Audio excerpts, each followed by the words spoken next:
Oi meninas, eu sou a Ju e no conteúdo de hoje, como ele é um conteúdo mais extenso, eu resolvi fazer em vídeo porque fica mais fácil de vocês assistirem na hora que vocês quiserem e pausarem, voltarem, retomarem para onde vocês pararam do que o áudio e por ficar um pouquinho mais longo, né, em função do conteúdo. A gente vai falar sobre comportamentos e birras na refeição, na hora das refeições, que foi um dos assuntos mais levantados por vocês, né, do grupo. E aí, assim, antes da gente começar a pensar nos comportamentos e nas birras, né, a gente precisa falar sobre o que é birra, né? Essa palavra medonha que a gente comumente usa para designar quando uma criança perde o controle, quando a criança se descontrola, né? A gente precisa pensar na birra, que a birra nada mais é do que uma manifestação do sentimento, né, que seu filho ainda não tem maturidade para expressar ou elaborar de outra maneira. Ele não tem maturidade psíquica para lidar com certos sentimentos e isso explode no corpo, né? Em forma de choros homéricos, gritos e contorcionismos, e geralmente em público, né? Para a gente lidar com o momento de birra, a gente precisa primeiro mudar a forma como a gente enxerga, né, a birra, que é diferente da maneira habitual. O seu filho não está te desafiando, ele não está te testando, ele não está tentando te controlar, ele não está querendo te tirar do sério, ele não está medindo força e poder com você, né? A birra ela é uma expressão dos sentimentos que normalmente são gerados pela frustração. Eu gostaria de estar fazendo uma coisa e não estou fazendo, gostaria de estar pegando este objeto, mas não posso, eu queria muito ganhar tal presente e não estou ganhando, eu estou sendo contrariado e tudo isso gera em mim um sentimento de raiva, agressividade que eu não sei expressar de outra maneira que não seja chorando, esperneando e gritando, né? Saber como lidar com esses momentos de raiva e de agressividade, ela é uma construção. Para a criança aprender a lidar, ela vem de uma construção. E vai depender muito da forma como o adulto cuidador vai conduzir essa situação. Né? Se o adulto vai conduzir com mais agressividade, mais raiva, ou se vai conduzir respeitando que a criança está realmente sentindo raiva, sentindo com um sentimento de agressivo, né? Validando esse sentimento, acalmando a criança e dando possibilidade da criança de expressar esses sentimentos de uma maneira mais adequada. Né? Um adulto, por exemplo, determinado, persistente, resiliente, que é tido como características positivas, né? Eles tendem a ter a agressividade elevada. Né? Isso não significa que ele vai usar a agressividade para se prejudicar ou se ferir ou ferir o próximo ou desrespeitar o próximo. Né? Quer dizer que ele usa a sua agressividade como um combustível para se manter persistente, resiliente, né? Que é uma boa maneira de fazer uso da agressividade e da raiva, né? Que é uma boa maneira de expressar agressividade e raiva. Né? E a criança precisa de uma construção, de um aprendizado para poder lidar com a raiva e com a agressividade, né? Para a vida adulta, para quando chegar na fase adulta. Né? Mas, falando de alimentação, né, especificamente, porque quase que eu dei uma viajada aqui, esse assunto também é longo e complexo, é melhor a gente ter um outro momento para falar sobre isso, mas nos momentos das refeições, as crianças que apresentam um comportamento de birra, né, durante as refeições, como que a gente pode pensar numa melhor condução? A gente tem que partir do pressuposto de que a criança está expressando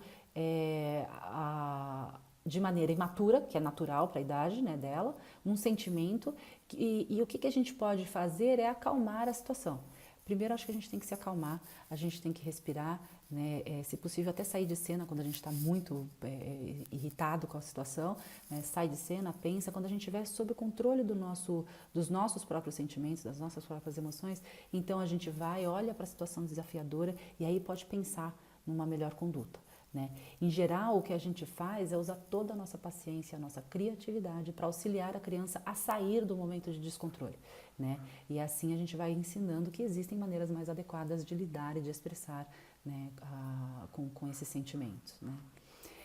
Pode ser pegar no colo, abraçar a criança sem falar muita coisa, só tá tudo bem, tô aqui, tô entendendo que você tá bravo, tô entendendo que você gostaria de estar fazendo outra coisa, né?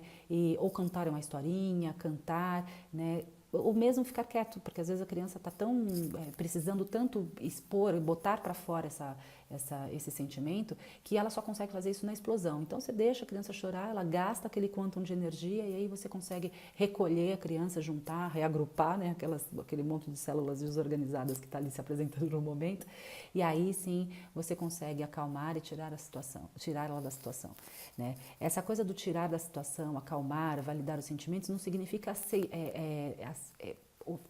ceder sempre o que a criança precisa, o que a criança quer, né? Porque pode ser que realmente a gente não pode deixar a criança brincar com um caco de vidro, né? E aí você tirou da mão, a criança teve um ataque de piti porque você tirou o caco de vidro da mão dela e você tem que tirar o caco de vidro, você não vai ceder, você não pode voltar atrás. Agora, a gente não precisa tirar o caco de vidro, ver a criança se estribuchando no chão, né? E agir com mais raiva, mais violência ou tentando conter essa explosão. O que a gente pode é entender, poxa, eu entendi que você queria muito brincar com aquilo, mas aquilo é perigoso, eu não posso fazer nada, vem aqui, vou te ajudar a superar esse momento. E aí você abraça, acolhe, fica calmo, fica tranquilo, sabendo que às vezes ela vai precisar de um pouco mais de tempo para gritar, para chorar, para espernear, porque movimenta energia dentro dela, ela tem que botar isso para fora. Botou isso para fora, a criança vai se acalmando e aí depois você pode explicar para ela que aquilo não pode, você pode mudar de cena, pode sair com ela, distrair com outra coisa, né? E aí você não cedeu, né? Então, assim, a gente não precisa ceder. Aliás, se a gente cede em todos os pedidos e todos os ataques de raiva da criança, a gente cria uma criança sem desejo. Uma criança que não tem, não desenvolve persistência, sabe? Curiosidade. Ela é uma criança que fica apática, né?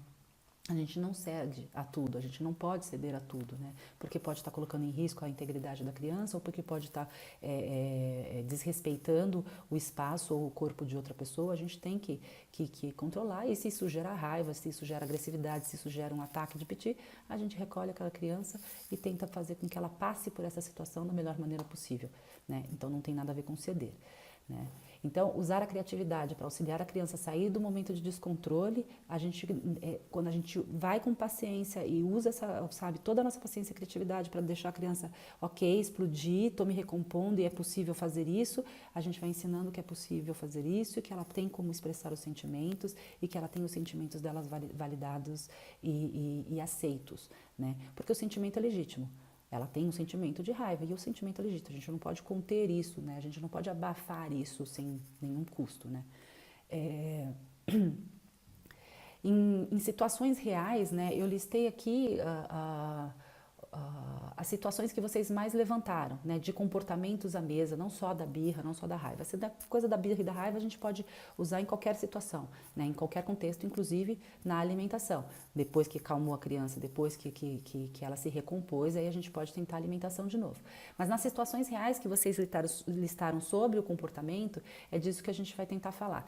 Mas eu queria, assim, deixar claro que essas não devem ser usadas como técnicas. O que a gente vai conversar aqui não pode ser usada como uma técnica a ser seguida à risca. A Ju falou que eu tenho que pegar e levar e não sei o que, e aí você tenta fazer isso de forma técnica. Não vai funcionar. Né? Isso tem que ser, vocês têm que entrar em contato, ler, estudar isso, escutar isso, compreender isso que a gente está discutindo, para que vocês possam aplicar da maneira de vocês, do jeito de vocês, da forma como vai funcionar com vocês e com os filhos de vocês, né? Não como uma técnica a ser seguida a risco. Aliás, qualquer técnica dentro da maternidade que vocês queiram seguir à risca tem grandes chances de ser fadada ao insucesso. Né? Se a gente não transforma as técnicas e as informações que a gente conhece em conhecimento e esse conhecimento em ações próprias, né, num fazer próprio, não sei se as técnicas vão valer muito. Né? Então aqui a gente vai falar sobre alguns tópicos que vocês mandaram para a gente, o que vocês debateram no grupo e assim. O primeiro, a criança não come, só brinca com o alimento. A primeira coisa que a gente tem que fazer é, tá, por que ela não está comendo, né? Ela não come porque nunca comeu, porque ela nunca se interessou pela comida, né? Ou ela não come em determinadas refeições, né? A gente começa a tentar entender o porquê do comportamento dela, né?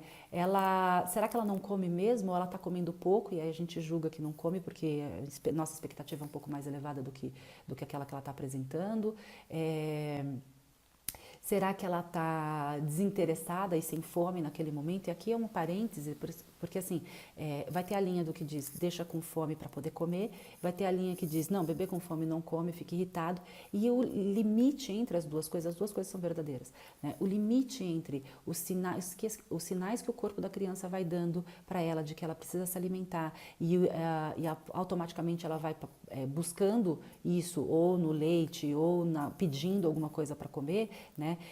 A linha é muito tênue entre a dor da fome, né? Então o corpo começa dando sinais de que ela precisa se alimentar e se ela não se alimenta naquele momento, a tendência é que o corpo vá manifestando de cada vez mais forte, porque isso é sobrevivência, né? E aí ele se manifesta com dor. Aí, se a gente passou desses primeiros sinais para a dor, a criança está realmente extremamente irritada e provavelmente também não vai comer porque está irritada, está tentando lidar com a dor da fome.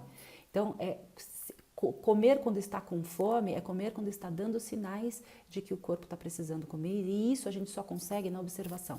Isso a gente só consegue quando a gente tem uma rotina, quando a gente entende a rotina dessa criança, quando a gente vê o comportamento e a gente começa, ela está demonstrando que está começando a ficar com fome, e aí a gente vai e oferece alguma coisa. É nesse tempo, né? Não é nem estar com fome a ponto de estar com dor, porque ela não vai ter disponibilidade nenhuma para explorar. Aliás, bebês menores de 1 ano, eles não têm eles demonstram muito menos esses sinais que o corpo dá, né, de que está com fome, e a tendência é que se ele ficar muito tempo de fato sem comer, ele se desorganize e aí ele já não está comendo porque ele ainda não entendeu que a comida serve para matar a fome. Ele acha que o leite mata a fome e ele está tentando, né, tomar o leite para matar a fome, e a gente está tentando dar uma comida que ele ainda nem entendeu muito bem para que serve, né? Então esses bebês, esses a gente tem que tomar muito cuidado. Esses a gente tem que primeiro acalmar a fome, dar o leite, depois o alimento. Depois, com 1 ano e pouco, aí a gente vai percebendo que dá para fazer uma transição, né? Aí a gente vai percebendo que os sinais vão ficando mais claros, mas isso só se a gente estiver disposto a observar, né? Os sinais de que a criança está ficando com fome vão ficando mais claros, e a gente vê, né, aí uma oportunidade para começar a oferecer o alimento para ela e não deixa passar para aquele estágio de uma fome que já está doendo, né? Porque nesse estágio também ela não vai comer. Então a criança não come mesmo, não come porque não está com fome, porque está satisfeita, porque está se nutrindo de outra maneira, com alguma besteira, uma beliscada, um lanchinho antes do almoço, da principal refeição que ela não comeu. A gente começa a observar isso. Por que não come, né? É muito difícil crianças a partir de 1 ano que não comam absolutamente nada. Normalmente elas comem e já começam a demonstrar preferências, né? Então a gente precisa observar isso, né? E ela não come e só brinca com o alimento. O brincar com o alimento, aliás, o brincar para a criança, ele é muito sério. É brincando que eles exploram o mundo, é brincando que eles testam as coisas, é brincando que eles tentam formular teorias de como o mundo funciona, né? É na brincadeira que eles conseguem elaborar e expressar seus sentimentos, né? Suas angústias. A brincadeira é muito importante, ela é organizadora para a criança, e com a comida não é diferente. Então, quando ele não come e só brinca, a gente observa o porquê não está comendo, e se essa brincadeira não está sendo uma brincadeira aquela do início, exploratória, porque ele não conhece, né? Ou se ele não está comendo porque ele não está com fome, ou já está satisfeito e já não quer mais aquilo, e aí o alimento vira brinquedo, né? Então a gente vai atacando esse tipo de comportamento dessa maneira.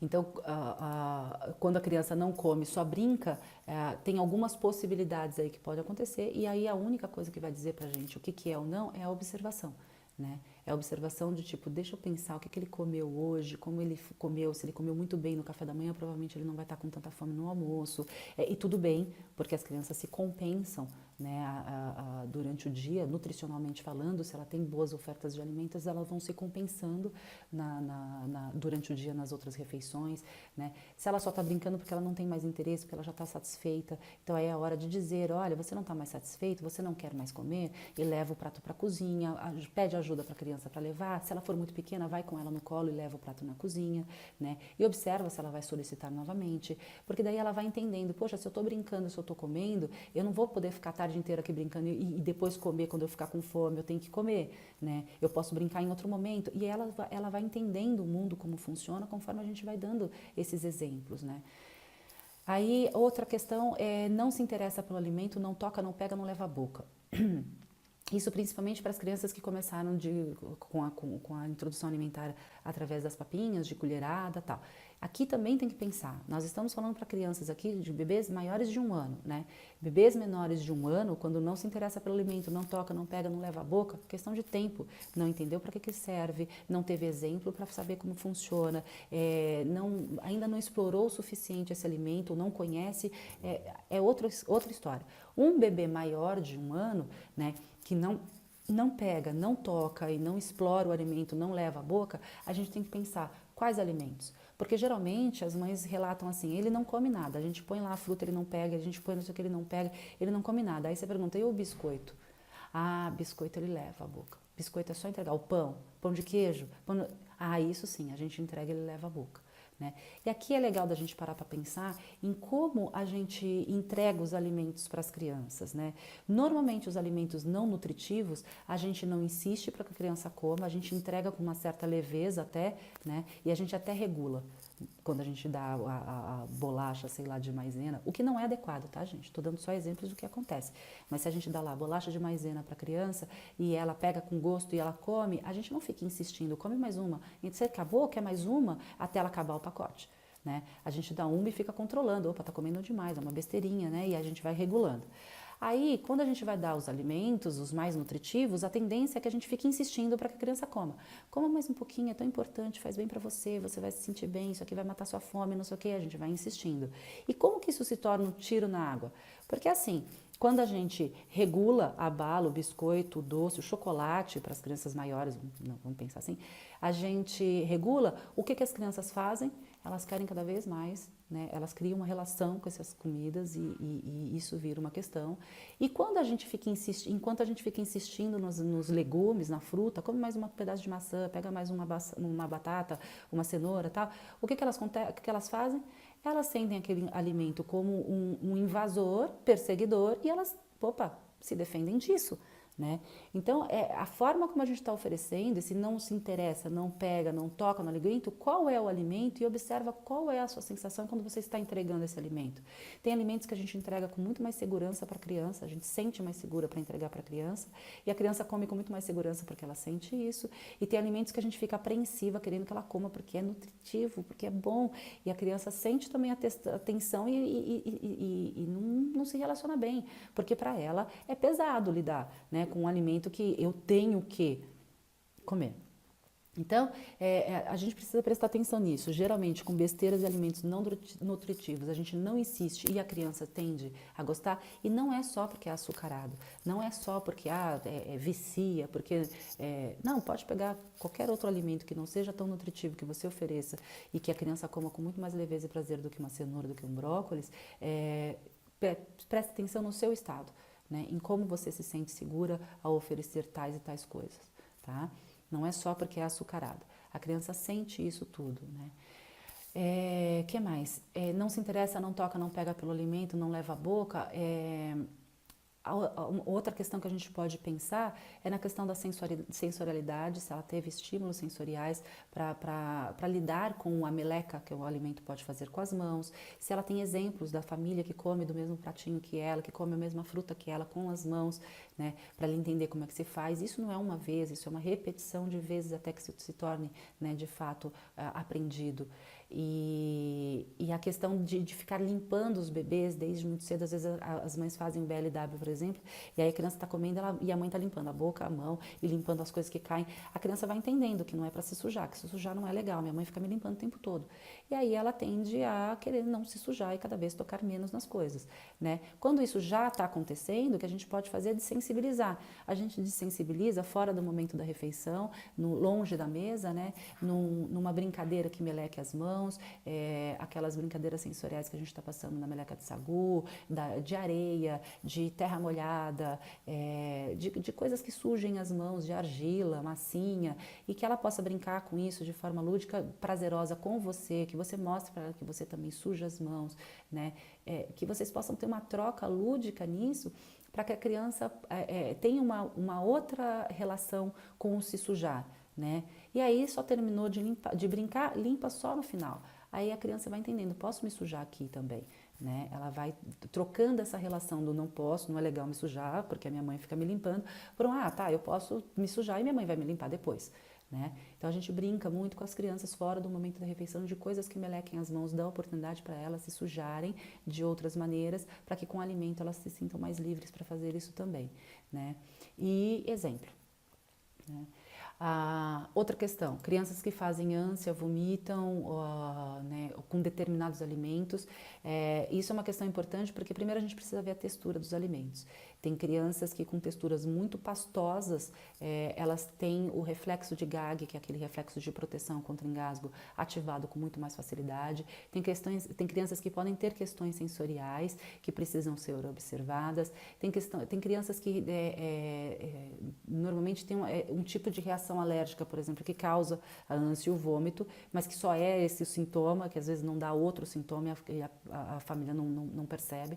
E também ela está desenvolvendo talvez sensibilidade a esse alimento, alergias, né, e as questões sensoriais. Então, textura, alergias e questões sensoriais são coisas que a gente precisa observar se a criança com mais de 1 ano tem ânsia de vômito ou vomita de fato com determinados alimentos.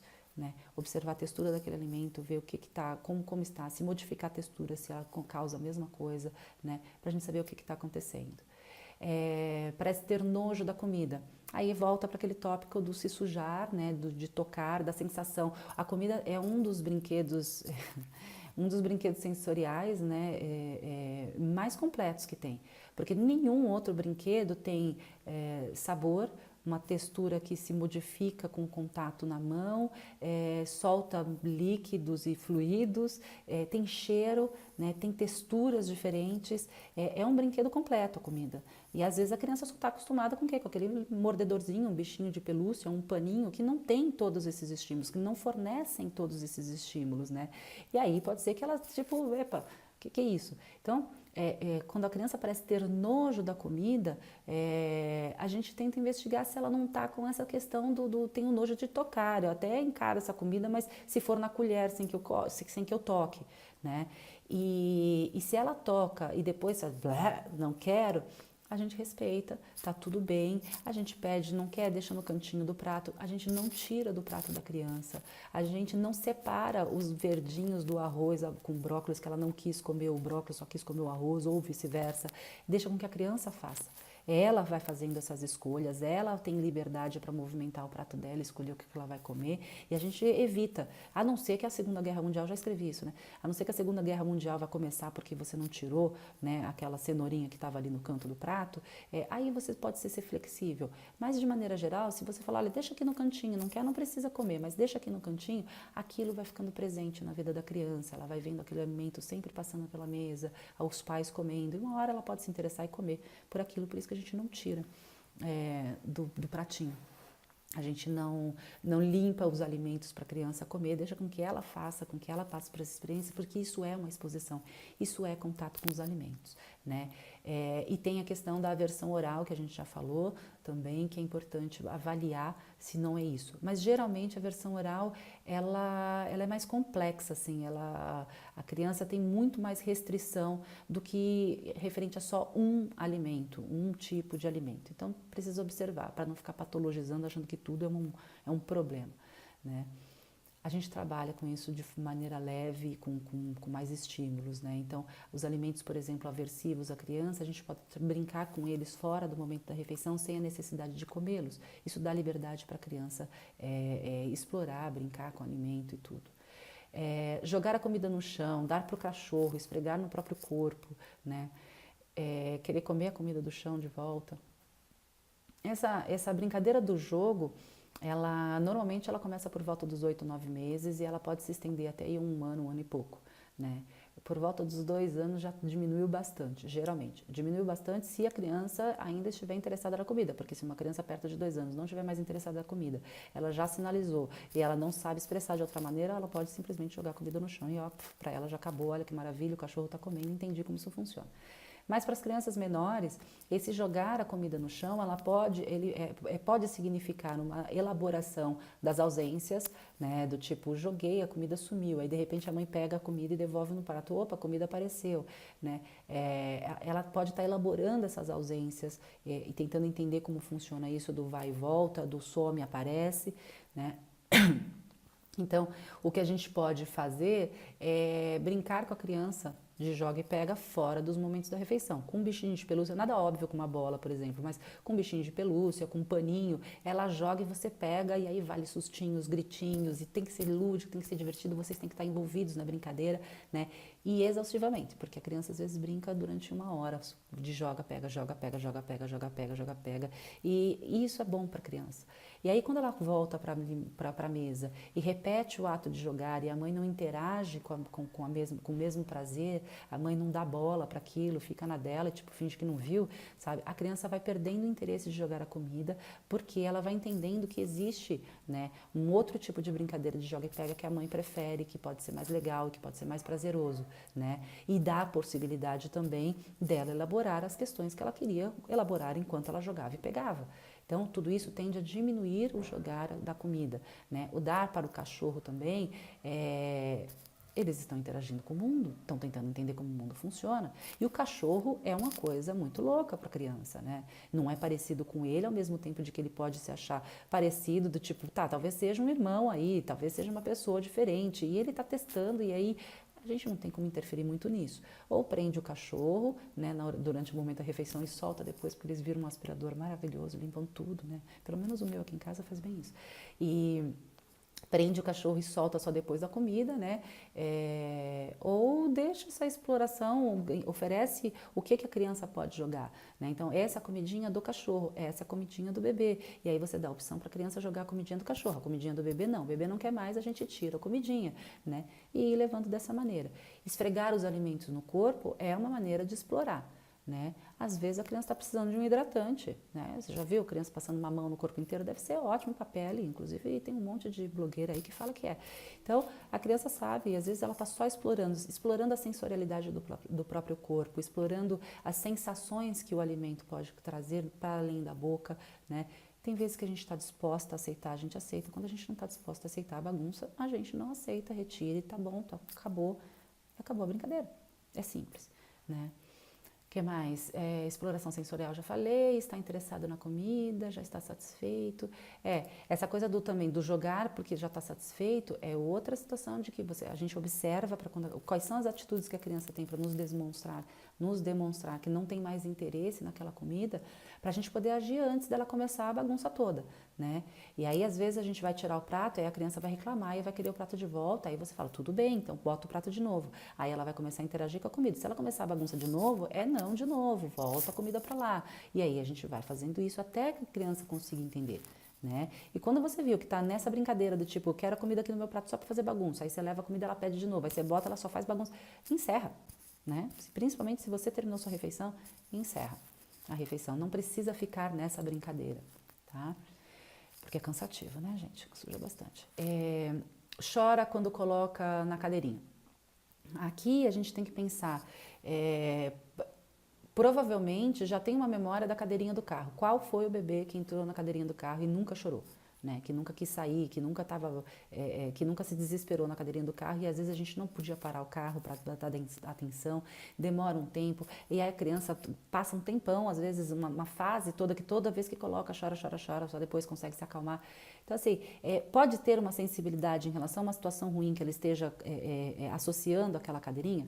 Pode. Como que a gente faz? Desensibiliza a cadeirinha, tira a cadeirinha de perto da mesa, mas coloca na frente de um sofá com você sentada de frente e aí vocês vão brincar de alguma coisa divertida com ele na cadeirinha, né? Chorou, pega de volta, acalma, tal, não sei o que, depois volta e já inicia a brincadeira de novo. E no momento da refeição também, a mesma coisa. A criança chorou, a gente não deixa a criança chorando na cadeirinha. Isso não vai ensinar para a criança que ela deve ficar na cadeirinha, vai ensinar para a criança que a cadeirinha é um lugar horroroso, onde eu só choro, onde eu só sinto o desespero, né? Então a gente tira, acalma e volta. E é isso que dá trabalho, isso que cansa, né? Mas é isso que vai fazendo com que a criança vai se desensibilizando e vendo que tá bom, eu não tô preso aqui, se eu solicitar, minha mãe vem me buscar, eu não preciso me desesperar, sabe?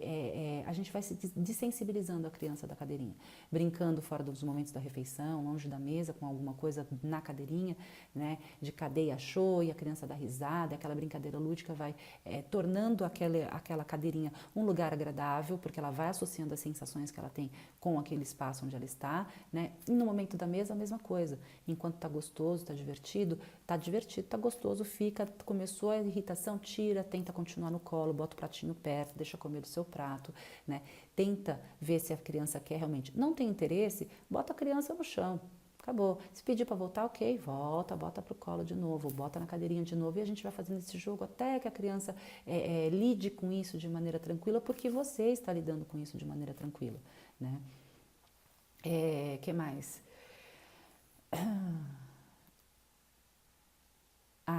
Outra coisa que quando pode fazer a criança chorar quando ela vai para a cadeirinha é se não houve um momento de transição entre aquilo que ela estava fazendo e o momento da refeição. Essa foi uma das dicas que a gente deu no grupo, porque é muito importante. Às vezes a criança está toda entretida fazendo outra coisa, alguém vem, levanta a criança, muda ela de ambiente, né? Bota ela sentado lá e ainda às vezes tem que começar a colocar e a família ainda está levantando, se movimentando na mesa, porque ainda está colocando a comida e a criança falou, Pepe, eu estava fazendo outra coisa, agora estou aqui nesse lugar, não quero, e a criança se descontrola e começa a chorar. É importante a gente tentar fazer transições entre as atividades que ela estava fazendo. Então, se ela estava brincando, entra a questão da musiquinha, né? Sei lá, tá na hora, que nem as escolas fazem, né? A hora do lanchinho, meu lanchinho, eu vou comer. A criança vai entendendo. Olha, toda vez que a minha mãe canta essa musiquinha, tem almoço, tem comida, é um ritual que a gente vai fazer. E esse ritual tem começo, meio e fim, acaba, ele não é eterno, a gente não fica 1h30 chorando na mesa, né? Todo mundo fica satisfeito, todo mundo levanta e acaba e eu posso voltar para a brincadeira. Isso ela só vai entender com a repetição do ritual, né? Então, quando a gente tira, faz uma transição, a criança está brincando, a gente faz a transição, ou é lavar as mãos, ou é falar de uma maneira especial, é a hora do papá, sei lá, né? Uma maneira de vocês, mas uma forma de fazer a transição entre a atividade que a criança estava fazendo e o momento da refeição ajuda ela a encerrar a atividade e se focar na nova atividade, né? Não simplesmente, pum, mudou o foco e de repente parece que você caiu numa outra dimensão. Né? Imagina você tá trabalhando, daqui a pouco quando você vê, você tá na frente do vaso e alguém falando para você, tá na hora de fazer xixi.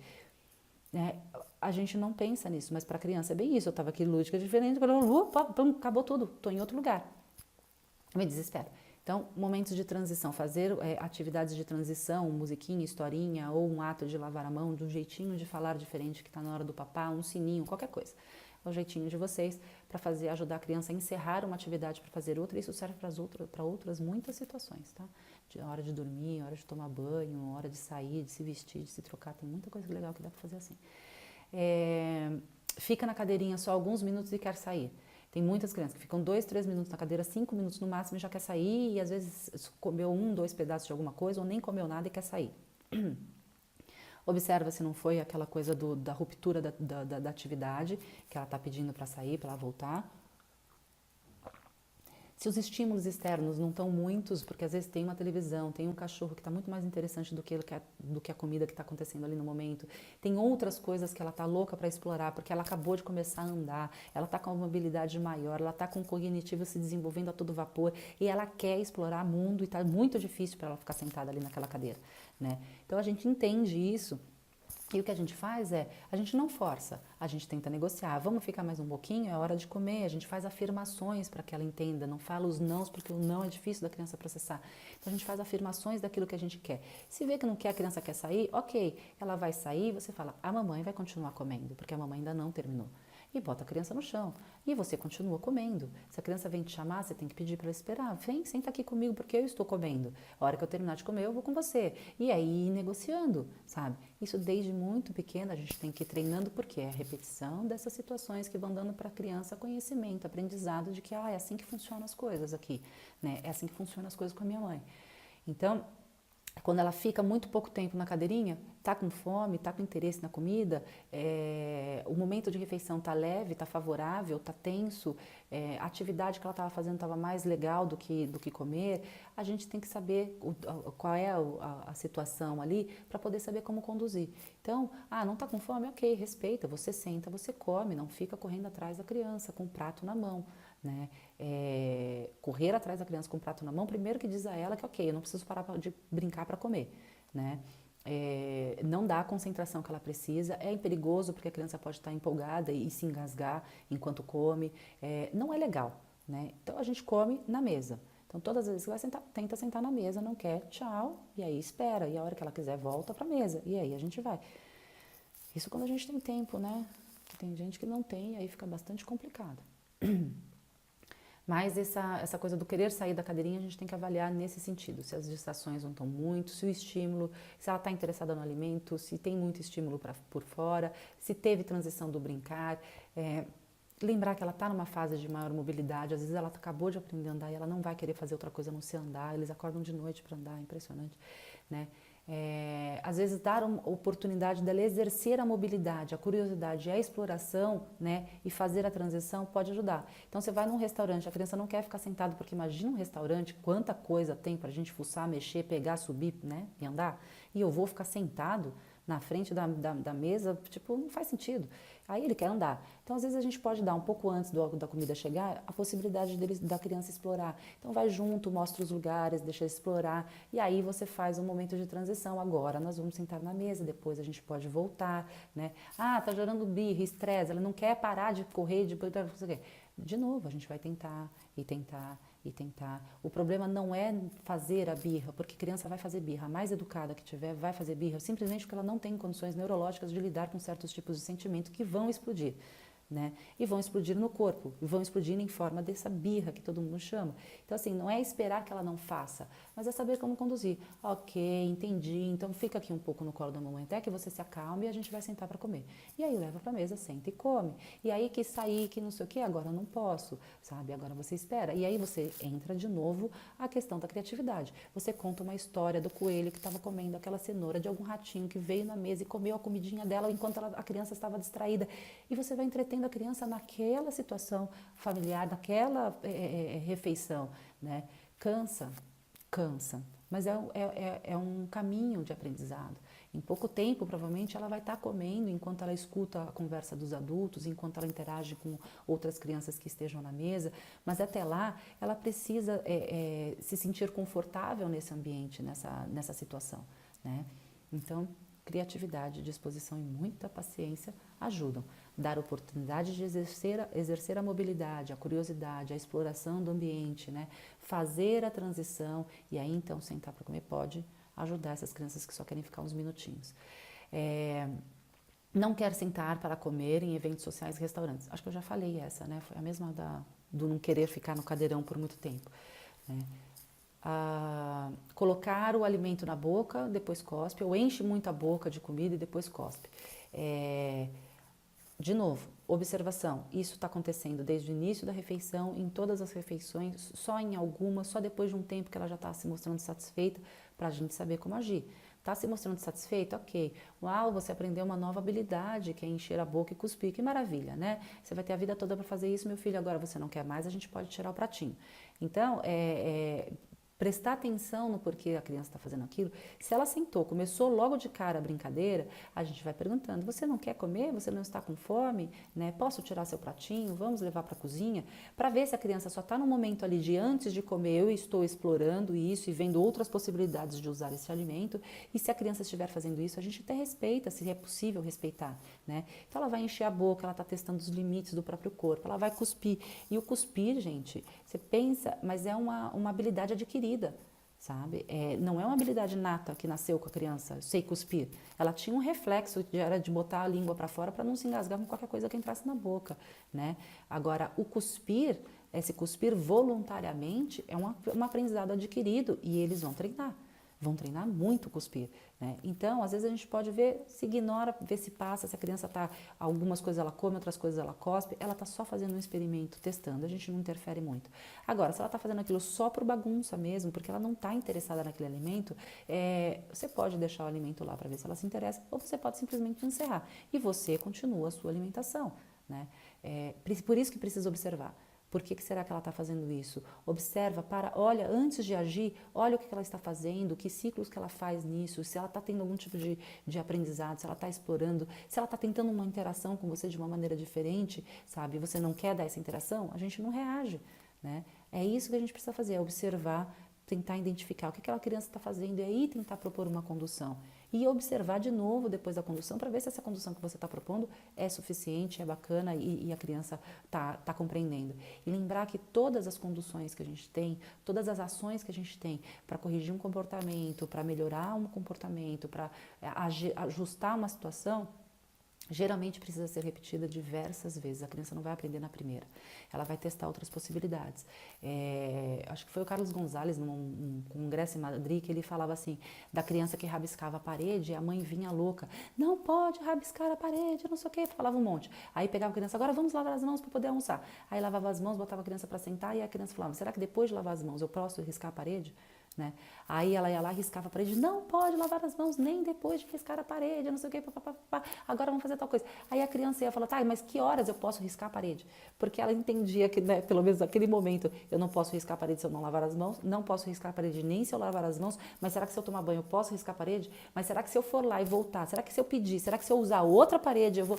E as crianças estão fazendo isso, elas estão testando, né? Então eles não aprendem de primeira, eles não entendem essa prosódia toda que a gente solta numa metralhadora de palavras, né? A gente pensa que a gente fala em pausa, a gente não fala, né? A gente fala uma coisa só. E eles estão tentando entender como tudo isso funciona. E aí você imagina que cada uma dessas atitudes que a gente teve para se tornar realmente, para modificar um comportamento, se tornar um conhecimento para a criança, uma aquisição, né, da criança, precisa ser repetido várias vezes. E ele não está fazendo isso para te testar, ele está fazendo isso para entender como o mundo funciona, tá? Então, encher a boca de comida, cuspir, a gente pode ir falando, ei, tem muita comida na sua boca, você não quer mastigar? Mostra como faz, né?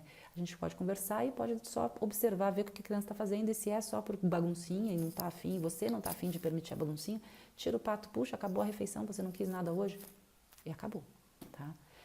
Quer comer no colo dos pais. Comer no colo dos pais é mais seguro para o bebê, né? Ele se sente mais integrado naquele ato social, ele está tentando interagir. Pode ter a questão da sensibilização da cadeirinha, né? Do desconforto dele estar sentindo, está associando uma coisa ruim à cadeirinha, e a gente pode desensibilizar, né?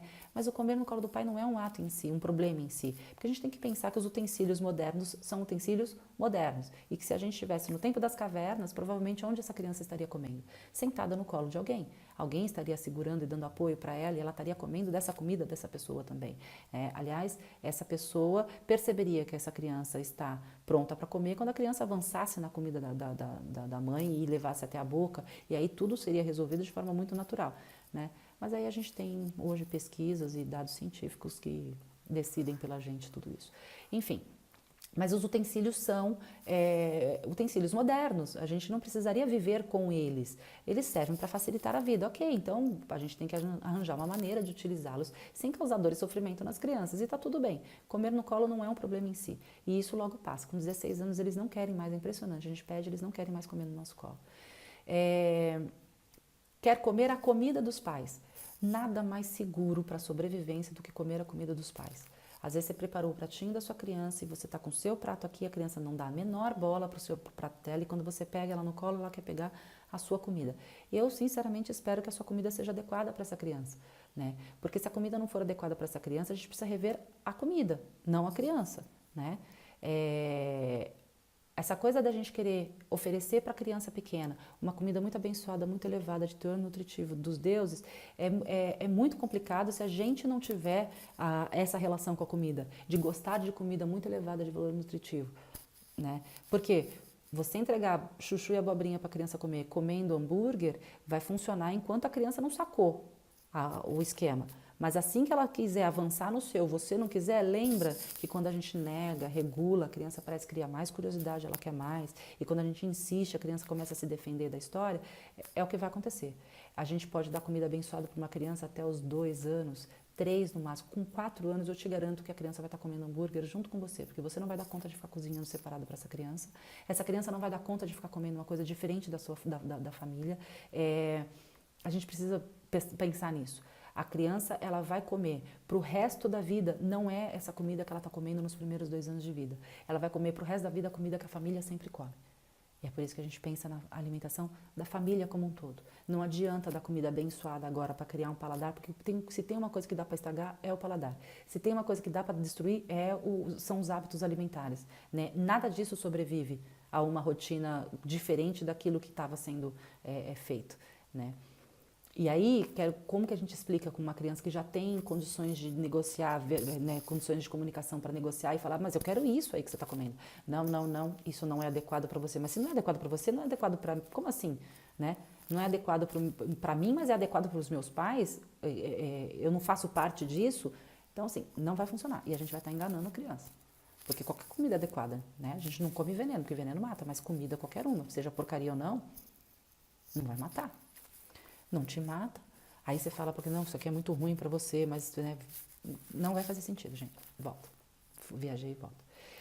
Comer, então, da comida dos pais é seguro. Para a criança é mais seguro.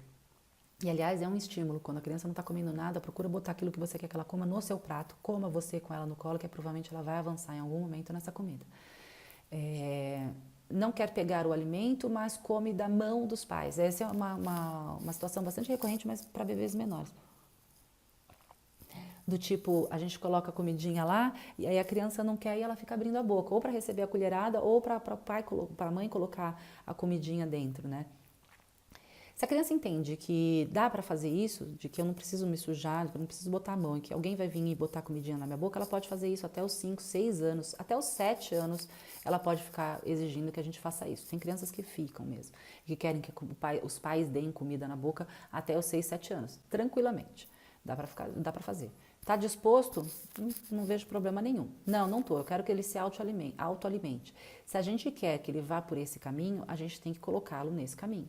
Então, a criança pede, você pode, então toma um pouquinho, você pode me dar um pouco na minha boca também? A criança dá um pouquinho na sua boca. Aí você, que delícia, agora come com a sua mão, eu vou comer com a minha, sabe? E vocês irem brincando com isso, ou nos momentos de diversão, de brincadeira, alimentar de mentirinho os bonecos, cada um come o seu, agora você dá a comidinha para ele, tá? Ajuda a criança a elaborar as questões que ela está elaborando ali, dá a possibilidade dela exercitar esse come, eu quero ver se é seguro mesmo e eu vou comer, né? Ou eu não quero comer e eu estou só te dando porque eu sei que você vai comer, não vai negar nada do que eu te oferecer, né? E aí eu me livro dessa comida. A gente precisa observar, porque tudo isso pode ser, né? E aí eu não estou aí para saber o que cada uma das crianças por que cada uma das crianças está fazendo isso. Então, quando a criança não quer botar a mão, mas quer esperar do boca, pode ser uma interação, ela entendeu que é assim que funciona. Como que faz o caminho inverso? Vai deixando cada vez mais a criança autônoma, né? Ela abre a boca e você fala, pode pegar, é gostoso, olha, eu estou pegando com a minha mão e levando na minha boca. E aí ela vai com a repetição entendendo isso e uma hora ela pode se interessar por fazer isso, tá? Sejam flexíveis. Às vezes vocês podem aceitar, às vezes vocês podem não aceitar. Não tem uma regra, tipo, nunca aceite a comida da mão da criança, ou nunca dê comida na boca da criança. Não é isso. Tem que ser flexível, mas tem que dar mais possibilidade da criança seguir pelo caminho que você quer que ela siga. Se é do caminho da autonomia, você vai ter que dar autonomia. A gente não vai conseguir a autonomia de uma criança se a gente continua responsável pelas ações, tá? Não quer manusear o talher. Crianças que maiores de 1 ano que não querem manusear o talher, cada criança tem seu tempo, isso é fato, mas a gente precisa também observar. Essa criança está tendo estímulo, os talheres estão à disposição, ela já teve tempo para explorar esses talheres, para brincar com eles, ela vê os pais comendo, ela está se alimentando junto com a família, vê os pais comendo para saber como que funciona aquele talher dela, né, e querer usar. Os pais estão estimulando o uso do talher, eles estão mostrando como se faz. Às vezes você pode deixar a comidinha ajeitada para que a criança leve à boca. Às vezes você pode usar um garfinho sem pontas para espetar, porque daí a comidinha não cai. Eles ficam muito felizes que a comida não cai e eles podem levar à boca. E você mostrar, olha, você pode pegar, levar à sua boca. E você vai interagindo com a criança desse jeito, mostrando, dando exemplo para a criança de como se faz, né? A criança vai precisar explorar o garfo, o talher primeiro para entender como funciona. Então brinca, mexe, explora e depois perde a curiosidade desse brincar. Ela já explorou e aí ela tenta fazer outros usos desse garfo e quem sabe comer com ele, né? É uma opção, principalmente se ela está tendo exemplos, né? A gente precisa ter também paciência ao ritmo da autoalimentação. Geralmente a criança se alimenta de forma mais lenta se ela está comendo sozinha. A comida cai no meio do caminho, a refeição pode demorar um pouco mais. A gente só tem que ter um pouco de paciência, não precisa ficar postergando a alimentação. Aliás, eu não sei se eu falei sobre isso, sobre o tempo de alimentação. Geralmente a refeição tem que durar em torno de 20 a 40 minutos, 1 hora no máximo, se a gente contar com a conversa gostosa na mesa. Porque essa história de ficar 1 hora e meia, 2 horas com uma criança para que ela coma uma quantidade que a gente acha que ela deve comer, ela já está fazendo a digestão da primeira colherada e você já está dando outra, não deu nem tempo desse organismo se recuperar, né? Então, o tempo de alimentação pode ser um pouco mais longo, a gente tem que ter um pouco mais de paciência, mas a gente dá autonomia, vê que a criança derrubou, ela fica frustrada, ela vai tentar outra maneira. Você pode melhorar o ambiente para facilitar isso. Então, em vez de pratinho, porque a minha caçula ela fazia isso, ela tinha o pratinho, só que o pratinho de criança é assim, né? Não tem uma profundidade muito grande. Ela vinha com a colher, quando ela chegava bem na beirinha, fazia pluf, e a comida caía para o outro lado. Aí ela ficava brava. Aí ela tentava com a mão ajeitar na colher e conseguia. Aí eu percebi, poxa, se eu der uma cumbuquinha um pouco mais alta, talvez ela faça o movimento todo. Aí eu coloquei uma tigelinha dessas de cereal mais altas, aí ela conseguia fazer o movimento todo e vinha com a colher cheia na boca. Então assim, a gente melhora o ambiente. A gente troca o garfinho, troca a colherzinha porque não tá legal, tá muito pequeno, tá muito grande. A gente adapta essas coisas, a gente vê a altura do cadeirão, sabe? Às vezes a gente não pensa na altura do cadeirão, não sei nem porque eu tô falando isso agora, gente, esse vídeo vai ficar gigante, mas eu tenho que falar. A altura do cadeirão, por exemplo, se você senta à mesa, a posição dos seus braços tem que ficar em 90 graus, mais ou menos, um pouquinho mais aberto do que 90 graus, né? Assim, só que em cima da mesa. Não sei se vocês estão entendendo. Mas enfim, quando eu vejo as crianças estão com um cadeirão aqui, ó. Gente, vocês já tentaram comer num balcão onde a comida tá aqui? Ou a comida tá aqui, ainda é bastante alto, né? Qual que é a posição ideal pra gente? Que a gente consiga ver a comida, movimentar os braços e levar à boca, né? É assim, um pouco acima do umbigo, um pouco abaixo do peito, e a gente não observa isso na postura das crianças, se elas têm essa visão da comida. Às vezes o cadeirão tá aqui em cima, a criança tá meio ainda de lado, e ela não tá conseguindo nem ver o que tem ali para comer, né? Foi só um parênteses, voltei. Então, a gente precisa, o que eu estava falando do talher, né? A gente melhora o ambiente, a gente vê se a situação está favorável para que ele utilize o talher e vai deixando o talher à disposição, né? E comendo com o seu talher, e mostrando com o seu próprio talher, fazendo o aviãozinho na sua boca, não na boca das crianças. Que delícia essa comida, não faz barulhinho. Eles adoram isso e eles vão entendendo e vão querendo imitar. E aí vai do tempo de cada criança o interesse, porque às vezes ela não está interessada no talher porque ela está desenvolvendo uma outra habilidade ainda. E a gente tem que ter calma. Se irrita por não conseguir pegar a comida com o talher, levar à boca, é a mesma coisa. Essa frustração de tentar e não conseguir faz parte do aprendizado. Se a gente vai lá e faz pela criança, a gente tirou a oportunidade dessa criança aprender a fazer aquilo. Então, no aprendizado, por exemplo, da minha caçula, do prato, ela estava vindo, a comida caía, aí ela tentava. Ela queria aprender esse movimento. Quando eu dei a cumbuca, o movimento ela conseguiu fazer e levar a boca. E ela treinou tantas vezes com isso, que quando o prato diminuiu de novo, ela já tinha habilidade para fazer isso sem derrubar a comida. A gente não tirou a possibilidade dela aprender. Eu não fui lá e segurei a mãozinha dela e fiz assim e controlei. Não, ela foi por tentativa e erro, melhorei o ambiente, ela treinou mais um pouco e de repente, pá, ela já sabia fazer aquilo.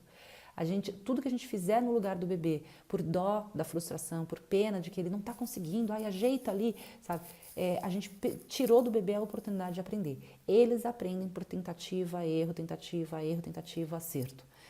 Eles vão tentando, eles são persistentes por natureza e a gente pode tirar isso deles se a gente facilita o ambiente para eles demais, né?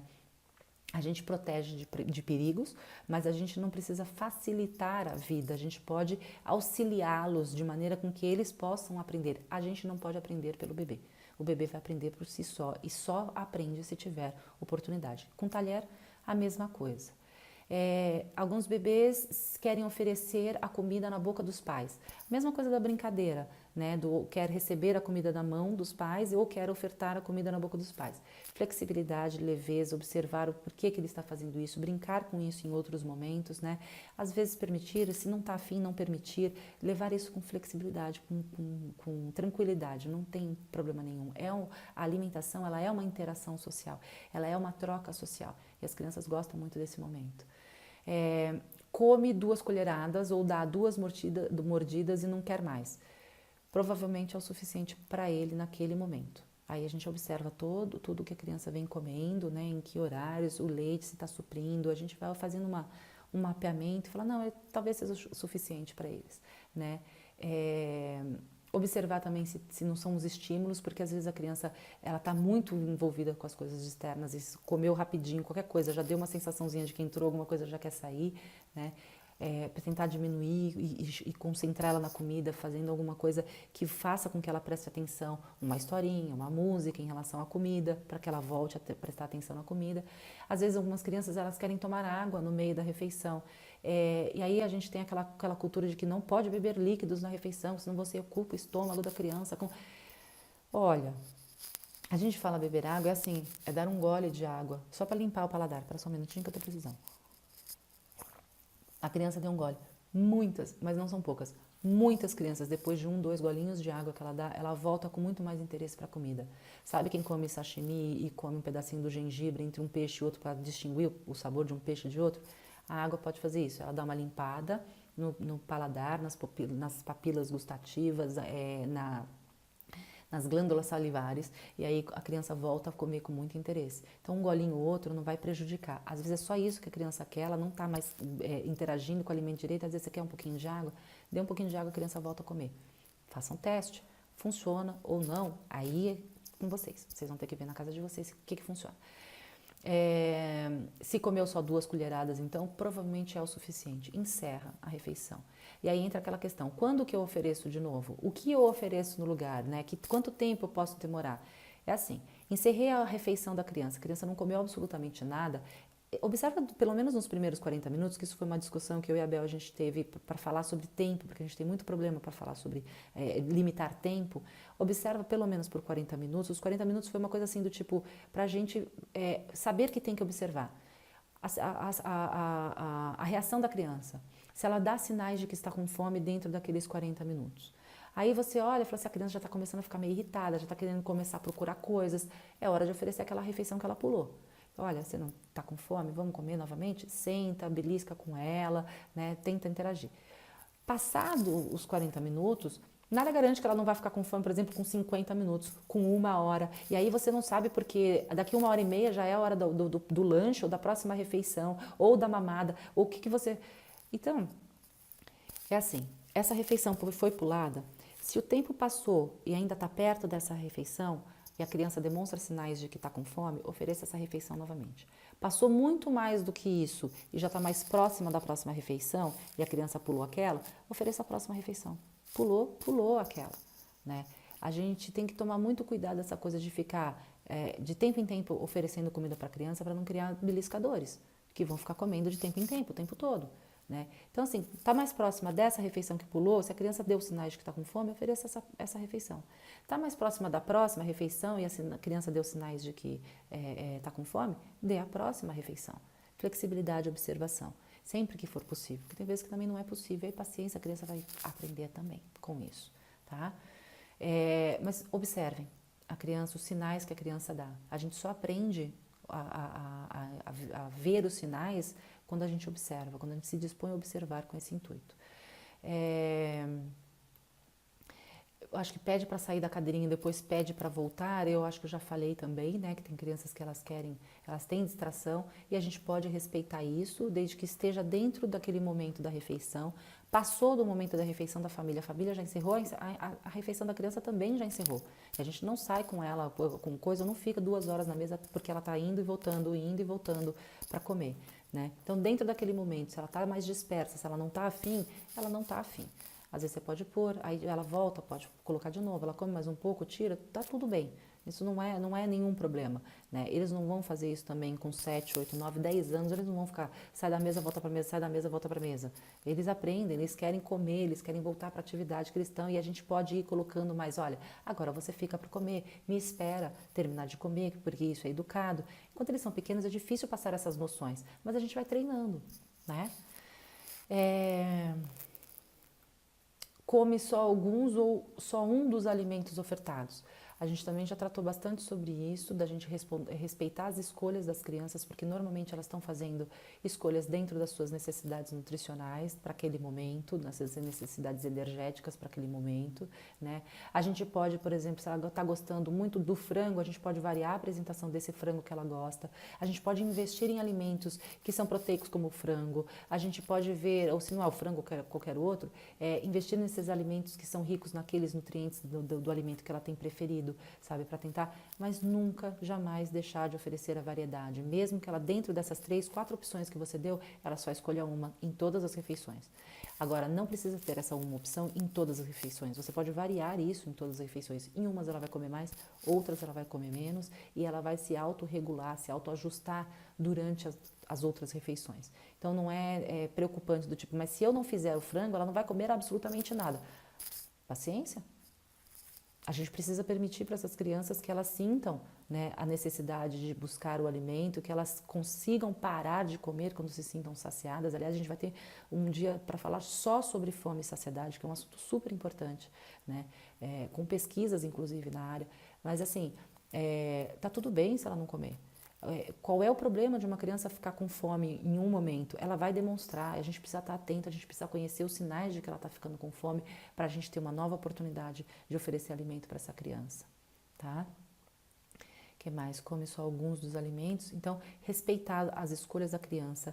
Nossa preocupação, a gente vai sempre repetir isso, está em oferecer boas opções. A gente que faz a compra das coisas que a criança vai comer, a gente é que pensa na qualidade daquilo que a gente quer entregar para a criança, a gente oferece as opções. E não são as mesmas em todas as refeições, são variadas, são cheias de particularidades nossas, da nossa cultura, da nossa família, e está ótimo assim. A criança escolhe só faz boas escolhas. Por quê? Porque você só ofereceu boas opções. Dentro das boas opções que você escolheu, não tem como ela fazer opções ruins, tá? Continue oferecendo variedade, mesmo que a criança se recuse a comer. Mesmo que você saiba que naquela refeição ela não vai comer nada porque não tem nada do que ela gosta.